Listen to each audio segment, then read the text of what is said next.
अमेरिकी सदर Donald Trump ने अपनी एडमिनिस्ट्रेशन को कोयले से चलने वाले सैकड़ों पावर प्लांट्स खोलने के इख्तियारात दे दिए हैं। गुज़िश्ता हफ्ते ट्रंप इंतजामिया की जानिब से कोल प्रोडक्शन को कंट्रोल करने वाली रेगुलेशंस को वापस लेने का ऐलान किया गया था और एनवायरमेंटल प्रोटेक्शन एजेंसी के 65% साइंटिस्ट और रिसर्चर्स को मुलाजमत से फारिग कर दिया गया था।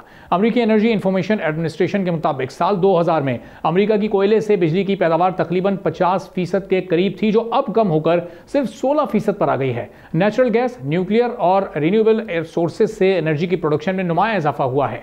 ग्रीन हाउस गैसेस के अखराज की वजह से कोयले को सबसे बुरा फॉसिल फ्यूल समझा जाता है और इसके असरात से बचने के लिए काफी एनवायरमेंटल कॉस्ट दरकार होती है। एनवायरमेंटल प्रोटेक्शन एजेंसी के मुताबिक फजाई आलूदगी पर काबू पाकर अहम हेल्थ और एनवायरमेंटल बेनिफिट्स हासिल किए गए थे, जिन्हें कोयले से चलने वाले प्लांट्स की वजह से खतरात लाहक हो गए हैं। Institute for energy economics and financial analysis की एक रिपोर्ट के मुताबिक अमेरिका 2026 तक अपने कोयले से होने वाले 50% प्रोडक्शन को बंद करने जा रहा है। लेकिन अब ट्रंप एडमिनिस्ट्रेशन पहले से बंद कोल पावर प्लांट्स और नए कोल पावर प्लांट्स को एक्टिव करने की कोशिशें कर रही है। अमेरिका के मुकाबले में चाइना अपनी टोटल इलेक्ट्रिसिटी की जरूरियात का 60% हिस्सा कोल पावर प्लांट से बनाई गई बिजली से पूरा करता है। नेशनल एनर्जी एडमिनिस्ट्रेशन के नंबर्स के मुताबिक 2023 के मुकाबले में 2024 में चाइना ने सोलर एनर्जी जनरेशन में 45.2% का इजाफा किया है और विंड पावर के पोटेंशियल में ईयर आफ्टर ईयर 18% का इजाफा हुआ है।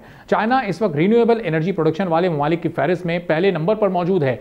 यूएस कोल रिजर्व्स के मुताबिक यूएस में 469 बिलियन टन कोयले के ज़खायर मौजूद हैं, जो दुनिया में सबसे ज़्यादा हैं। चीन कोल रिजर्व्स के हिसाब से दुनिया में चौथे नंबर पर है, लेकिन कोल प्रोडक्शन और कोल कंजम्पशन के हिसाब से इस वक्त पहले नंबर पर मौजूद है। एक्सपर्ट्स के मुताबिक डोनाल्ड ट्रंप चाइना की कोल प्रोडक्शन, कोल कंजम्पशन और कोल से इलेक्ट्रिसिटी की प्रोडक्शन से ज़्यादा फ़ायदा उठाना चाहते हैं, लेकिन पाकिस्तान अपने ज़ेर ज़मीन ख़जाने से अभी भी सही तौर से फ़ायदा नहीं उठा पा रहा है। आदाद शुमार के मुताबिक पाकिस्तान में 180 अरब टन कोयले के ज़खायर मौजूद हैं। इन ज़खायर का बड़ा हिस्सा थर में महफूज है। थर कोल की मदद से पाकिस्तान 60 साल तक 50,000 मेगावाट बिजली बना सकता है, जो कौमी ज़रूरियात से कहीं ज़्यादा है। इस वक्त थर की कान से हर साल 38 लाख टन कोयला निकल रहा है और ये नंबर्स रवां साल के इख्तिताम तक 76 लाख टन तक पहुंच जाएंगे, जबकि अगले साल कोयले की पैदावार 1 करोड़ 25 लाख टन तक पहुंचाने का मंसूबा है। थर से कोयला निकालने की फी टन $50 लागत आती है। जैसे जैसे पैदावार बढ़ेगी ये लागत भी कम होती जाएगी। रवां साल के इख्तिताम तक की कीमत $40 और अगले साल $30 तक पहुंच जाएगी।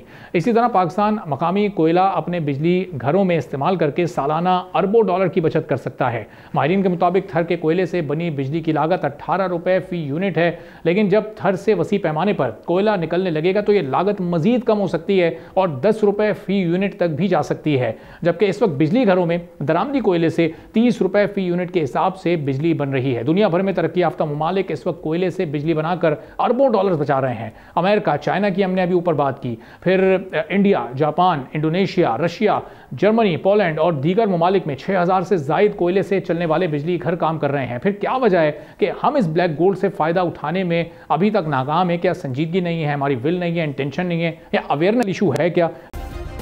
सब्सक्राइब करें और बेल दबाएं ताकि कोई खबर रह न जाए।